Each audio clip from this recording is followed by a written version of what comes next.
Salam dəyərli şagirdlər, ümid edirəm ki, hər biriniz yaxşısınız. Bugün sizinlə mix testdən olan ilk 10 sualın izahına baxacağıq. Hansı ki, ilk bölmələrdə artıq bəlkə də 200-ə yaxın şagirdimdə bu problem olmuşdu. Hamının səhvi müəllimə birinci sual ya da ikinci sual. Çünki zaman uzlaşmasına çox fikir verirsiniz uşaqlar. Bəli, düzdür, biz zaman uzlaşmasını bilməliyik. 80% suallarımız ona uyğun düşür. Amma bəzən vasitəli, vasitəsiz tamamlıq olanda, həmçinin də tərcümə olanda hər hansı bir hadisə keçmişdə baş verdi. Amma indi də nəticəsi yoxdursa, nə olsun ki, keçmiş var cümlənin əvvəlində. Sən onu indiki bitmişdə yazmalısan. Gəlin keçid edək birinci sualımıza. Vaxtı çox aparmadan. Baxırsan, these people a week ago, but okay. Burada fikir versən nəyə? Bir egonu gördün. Ego harda olursa olsun past simple'dır. Ona görə çox rahat və professional şəkildə A, B və C variantlarını çıxırsan. Çıxdın. Aha, baxırıq uşaqlar burada yetib görürsən. Yeti görəndə yadda saxla. Həm indiki bitmiş olar, həm keçmiş bitmiş olar. Amma daha çox hallarda indiki bitmiş olar. Fikir verdik ki, bu insanlar bir həftə əvvəl çatıblar, gəliblər. Amma mən hələ də onları görməmişəm. Yəni indi də görməmişəm də, düzdür? Yəni yeri yoxdur burada, sən keçmiş bitmiş zaman yazasan. Uzlaşma pozulsa da problem yoxdur. Yəni sən burada but sözü görsən, because görsən bir dayan. Yaxşı, tərcüməyə də fikir verirsən. İkinci suala baxıram uşaqlar. Deməli, when olan cümləmizdə qapını dağıdırlar ki, müəllimə, dərsin vaxtı yaxınlaşır. Mən də qoymadım. Bu izahlar ancaq YouTube izləyicilərimiz üçün özəldir. Zəhmət çəkib oradan baxsınlar. Öyrəşiblər də onsuz əyani görürlər məni. Fikrimi dağıtdılar, bunları da öküz vursun. When-dən sonra sual əvəzliyi kimi, bağlayıcı əvəzliyi kimi, ümumiyyətlə də bağlayıcı kimi heç vaxt bitmiş zaman gəlməz. Yəni when-dən sonra have, has, had plus verb 3 gördün, çıx. Has-ə çıx burada, had-ə çıx. Belə deyim, aidi sual cümləsində gələcək ola bilər, amma belə deyimsə, bağlayıcı kimi işlənməz, özündən sonra gələcək. Bunu da çıxırsan, çünki uzlaşmır. İkinci bir səbəb bir cümlədə iki gələcək olmaz, ona görə çıxacaqsan. Fikir ver ki, deyir, taksi çatanda biz hələ də qablaşdırmamışdıq heç nəyi. Burada iki tərəfdə elə yaxşı olar ki, uzlaşmaya əməl eləsin. C variantı olacaq. Görürsünüz, birdə yet var idi, indiki bitmiş yazdınız, amma burada keçmiş bitmiş. Çünki burada when var. When olanda normal uzlaşmanı gözləyirsən. As soon as olanda da gözləyirsən. Misal üçün, while olanda yadda saxla ki, qızıl qaydalarda qeyd edin, şifahi deyirəm. While olan cümlədə mən demək olar ki, bitmiş görməmişəm. Ona görə diqqətli olursunuz. Üçüncü suala baxırsınız. Üçüncü sualda açar sözümüz var. Look at the fence deyirəmsə, bu nədir? İndiki zamandır. Çünki əmr cümləsidir. Buna bir diqqət. Sonra since-dən sonra neynəsəz də hər zaman nə gələcək? Gələcək past simple tense form. Ona görə indikin çıx, gələcəyi çıx. Qalırsan aynən D arasında və mən sənə öyrətmişəm ki, since-dən əvvəl zamanlarla bağlı bu arada izahım keçən illərdə çox gözəl şəkildə 1 saatlıq izahım var. Baxmayanlar mütləq şəkildə baxsın, orada qeyd etmişəm. Since-dən əvvəl hər zaman bitmişlərin biri olur, yəni D variantı. Uzlaşma burada gördüyünüz kimi pozuldu, amma cümləmiz səhv deyil. Since-dən əvvəl istənilən bitmiş gələ bilər, amma since-dən sonra mütləq keçmiş zaman gəlməlidir. Dördüncü hissəyə baxıram uşaqlar. 4-də deyir ki, many trees eyni tipdir. Since-i gördün, since-dən sonra keçmiş zamandır, keçmiş sayda bunlar getdi. Əvvəl bitmiş olmalıdır. Trees cəm olduğuna görə has-ı çıx. Y variantı bitmiş deyil, yenində çıx variantımız oldu burada nə? A variantı. Növbəti isə 5-ci. 5-ci-də diqqət elə. Before-nu gördün. Before-dan sonra ümumiyyətlə yadda saxlayın ki, çox vaxt uzlaşır. Before-dan sonra indiki zaman əvvəl gələcək. Before-dan sonra keçmiş sayda zaman əvvəl olacaq nə? Keçmiş bitmiş zaman. İndi gəlin baxın burada hansı uyğun olacaq? Keçmiş indiki ilə uzlaşmaz. İndiki keçmişdən uzlaşmaz. Yenə did keçmiş, ask indiki uzlaşmaz. Have indiki, ask keçmiş uzlaşmaz. Yəni burada uzlaşmaya diqqət elə. Before var. Dediyim məsələ. Dediyim kimi ya before'dan sonra indiki gələr. Yəni ask olardı. Burada olardı will you translate? Ya da bu formada. Asked yazarsan, əvvəlində də yazarsan had translated. 6-cı suala baxıram.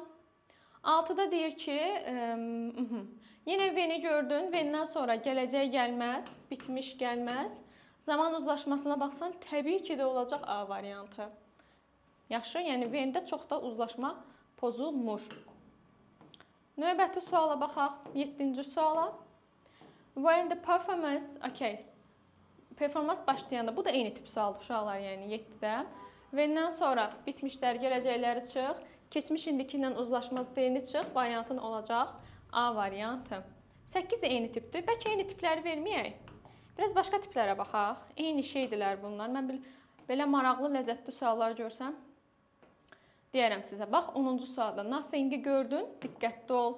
Deyir ki, anam əsəbləşib, çünki hələ də parti üçün heç nə hazır deyil.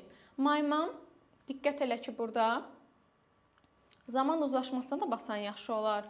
Was-la indiki uzlaşmaz, keçmişlə indiki uzlaşmaz.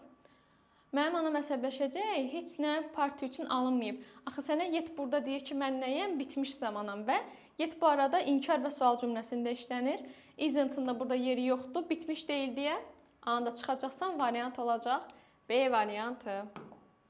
Növbəti 11-ə baxaq. Belə maraqlı sual istəyirəm, belə qəşəng sual. Bəlkə axırlardan biraz baxaq. Bir neçə sualda axırlardan baxaq, mən sizə verim. Burada bir dənə bayaq dediyim qaydaya aid 53 idi ya 63 idi. Bax 63-cü sual. Gəlin ona baxaq uşaqlar. Ən məşhur səhvlərdən biridir, ona görə deyirəm. Belə qəşəng böyüdək. Deməli, 63-cü sualda əslində uzlaşma ilə tuta bilərsən. İndiki keçmişlə uzlaşmır, A getdi. Keçmiş indiki ilə uzlaşmır, B getdi. İndiki keçmişlə uzlaşmır, D-yə getdi. Hə, halva kimi variant qaldı C. Amma oxuyan diqqətli şagird o sualı o dəqiqə verər ki, müəllimə, biz elə bir şey öyrənmişik ki, if-dən sonra past simple gəlir. Bax, ona diqqət eləməlisən. Nəyə görə burada gəlir? Bayaqki vasitələr vasitəsiz tamamlıqdır. Deyir ki, bax, mən John'dan soruşdum. Bayaqki cümlədə, bundan əvvəlki cümlədə I asked from John, community teacher yazmışdım. Orada from olmasaydı da olardı. Ona görə altda düzəltdim. Yəni o səhv kimi getmir. I asked John yazdım. Yaxşı. Bilməyənlər üçün xatırladaq. If-dən əvvəlki cümləmdə feilim ask olsa, want to know olsa, wonder olsa, belə bilmək istəyirəm, soruşuram mənasında olsa, if-dən sonra sən gələcək zamanda işlədə bilərsən, həmçinin keçmiş bitmiş zamanda işlədə bilərsən. Bunun cümlə sualı bilirsən nədir? Deyir ki, burada sualda Did you sing that song at the concert? Qısa yazıram uşaqlar, tələm-tələsi yazıram. Çünki birazdan dərsim başlayır. Nəsə, dırnaq içərisində bir şey olacaq bu. Bu vasitəsiz nitqdir. Bunu vasitəliyə çevirəndə öyrənmişdik ki, if-dən sonraki zamanın da bu keçmişdirsə dırnaq içərisindəki söz. Keçmişdə yaza bilərsən, daha çox keçmiş bitmiş yazırlar. Ona görə sən məcbursan bunu yazmağa. Sualın cavabı nədir? Ümumiyyətlə tərcüməsi. Mən John'dan konsertdə o mahnını oxuyub oxumadığını soruşdum. Yaxşı? Tərcümə budur. Sonra məşhur səhvlərdən son bir dənə də deyək, sonra dərsim başlayacaq. Bir dənə burada Fumi ilə bağlı bir dənə cümlə var idi. Çox gözəl sual idi da, yəni dəhşətli şəkildə.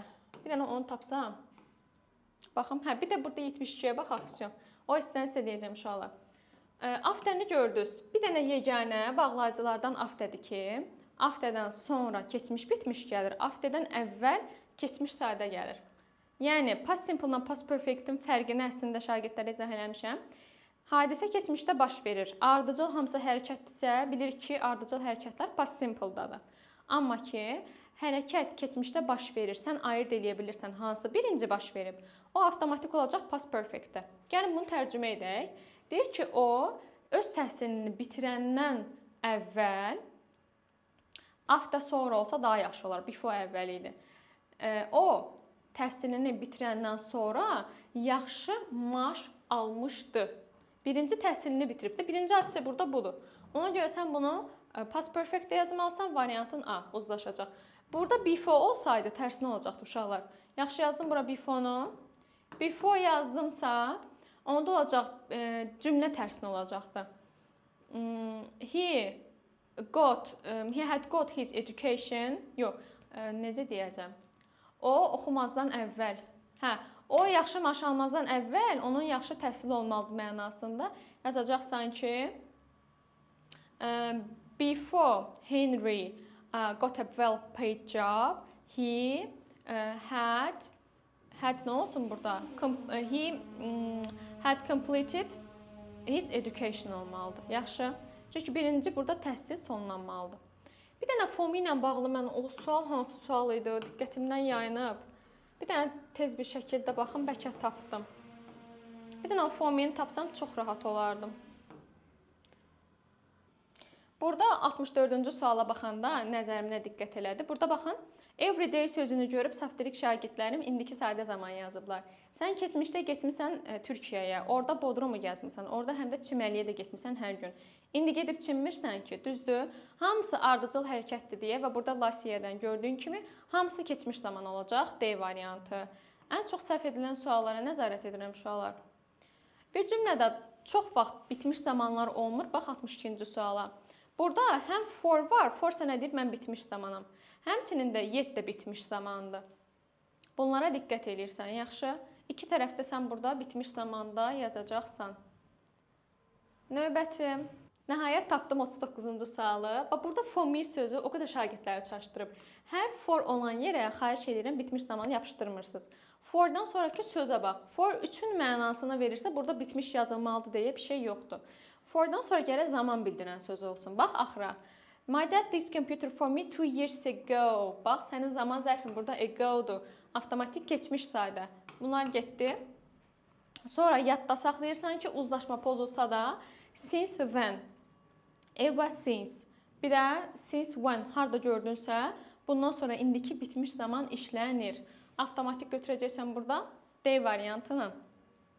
Ürəyim əsas rahatlaşdı ki, bu for me-ni gördük. For 2 years olsaydı sən haqlısan, bitmiş yazarsan. Amma şəxs gəlsə, başqa bir şey gəlsə, sən burada məcbur deyilsən ki, bitmiş zamanı işlədəsən. Gördüyün kimi burada nə var? Ago sözü də var. Keçmiş sadə zamanı yazmalısan. Belə uşaqlar, izahımız sonlandı. İnşallah hər birinizə faydalı olacaq bir video oldu məncə. Əsas verilən sualları sizlə müzakirə elədik. Vaxtım olduqca dediyim kimi çalışacağam ki, bu tipdə videolarım davamı gəlsin. Hər birinizə uğurlar. Have a nice day.